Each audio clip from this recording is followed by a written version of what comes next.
Talking about old happy day right here. You're on the gospel train of KROV 91.7 HD2 FM radio. Yes, and with me today I have Brother Benjamin.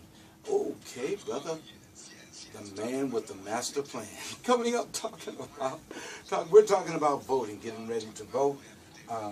That's a very important time, and he's going to come and share with us. Give us 15 minutes, your time, what you have planned, and we're going to take a break, and we're going to come right back to you. San Antonio global listeners, listen, this is for everyone that is listening, every city, every state.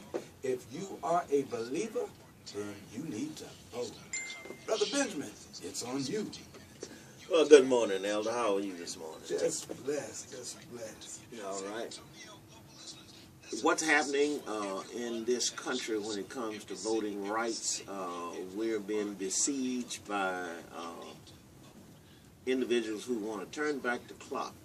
The 14th and the 15th Amendments to the United States Constitution have given us the opportunity to vote without encumbrances, but we see that there are laws being passed and supported by the Supreme Court that will cut down on early voting. For instance, in Ohio, there are new laws in North Carolina to deny students access to voting. There are several states with voter ID laws, but the people have spoken when they have elected and stepped out boldly and elected President Barack Obama to 2 terms, and those groups of people who voted for him in 2008 and 2012 are seemingly being targeted, by the conservative-leaning right persons, Tea Party included, to disenfranchise groups of people, particularly the elderly, Latin Americans, African Americans, students, and women. And these are targets by way of voter ID laws. What we have going on in the state of Texas now is Freedom Sunday, Texas, which is Freedom Sunday is a nonpartisan, non-profit project. They're encouraging an exciting opportunity to increase voters' turnout in the state of Texas. Different campaigns and different individuals have come together, nonprofits included, have come together to direct their efforts and coordinating the participation of respective churches, ministerial alliances, nonprofit organizations, fraternities, sororities, and community-based organizations. And with dedication and experience, we know we will be able to increase voter turnout. The specific aim, number 1, is to have souls to the polls on October the 26th, 2012. October 26, 2012. At that time, churches are asked to turn out their congregations and take souls to the polls to vote. Early voting in the state of Texas is between October 20th and October 31st of 2014. Election Day is November the 4th. Freedom Sunday also has a website at www.freedomsundaytexas.org. And here we can have pictures posted of events related to Freedom Sunday, Texas, and there's video script that clergy will be asked to participate in and boost, in seeking to boost voter turnout on November 26th, or vote early, or be sure and go to the polls on Sunday, October the 26th, 2014, to cast your vote. We see the importance of voter ID, and the importance of that is that there is an ongoing case. I think final arguments began on September 22nd in the Southern District, U.S. Southern District Court in Corpus Christi, Texas, where the Justice Department, United States Justice Department, the League of United Latin American Citizens, referred to it as LULAC, the Mexican American Legal Defense and Education Fund, the National Association for the Advancement of Colored People, NAACP, several individuals, including myself, and other organizations. The Association of Hispanic Judges and County Commissioners also joined in the suit against the state of Texas Vesey versus Perry, and that case was focusing on the encumbrances of the state of Texas's voter ID law, which was implemented in June of 2013. And I was able to testify as one of the plaintiffs on the encumbrances, the extreme cost of obtaining a birth certificate in order to get a driver's license, a personal identification card, or an election identification certificate. And prohibitively, costs could range anywhere from as little as $15 to as much as $81.32. In my case, to obtain a birth certificate so that one could get a driver's license or personal identification or any of those other means of identification so that you would be able to vote.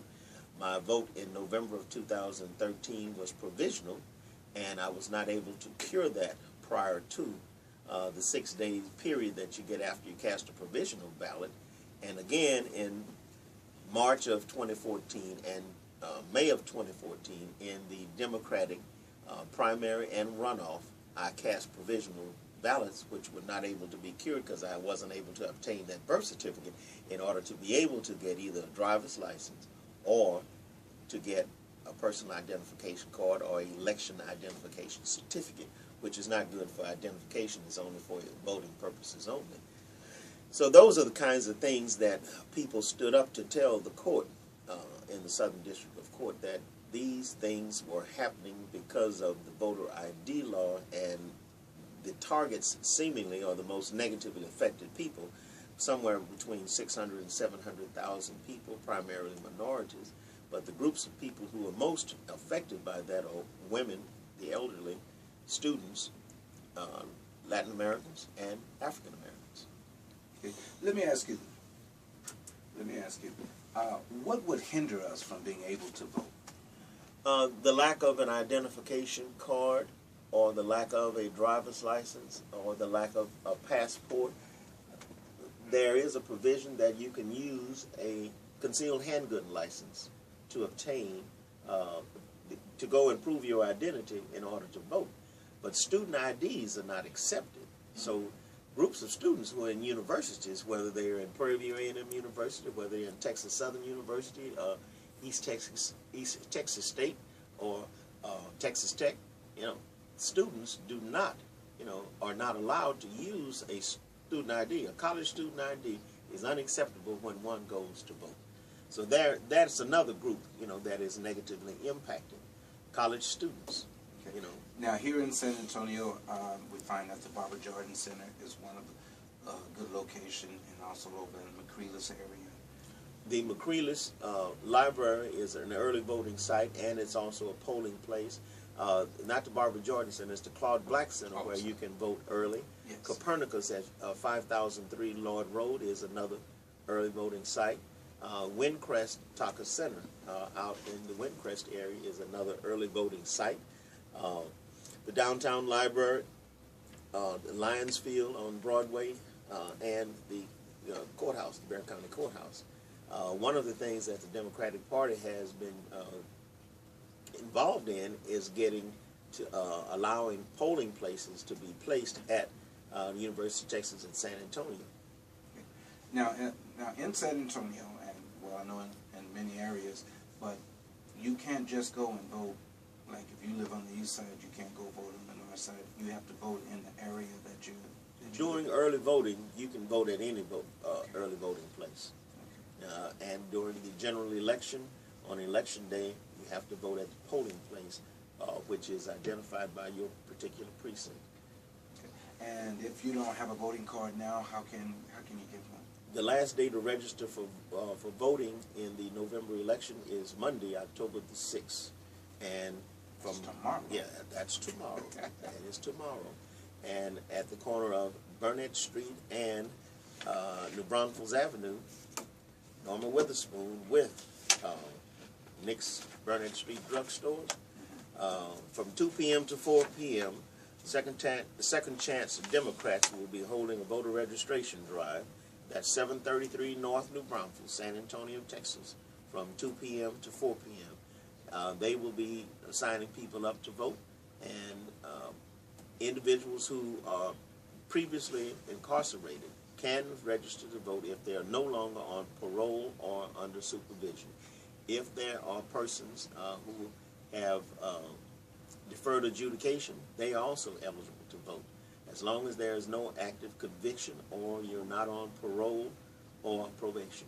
San Antonio, global listeners, you have a right to vote. Take the opportunity now. Bring about a change. It's up to you. You see what is needed in your area. You see what must be done. But the most important is you have a voice. You have a voice to be able to speak out, take control, and bring about a change in your area.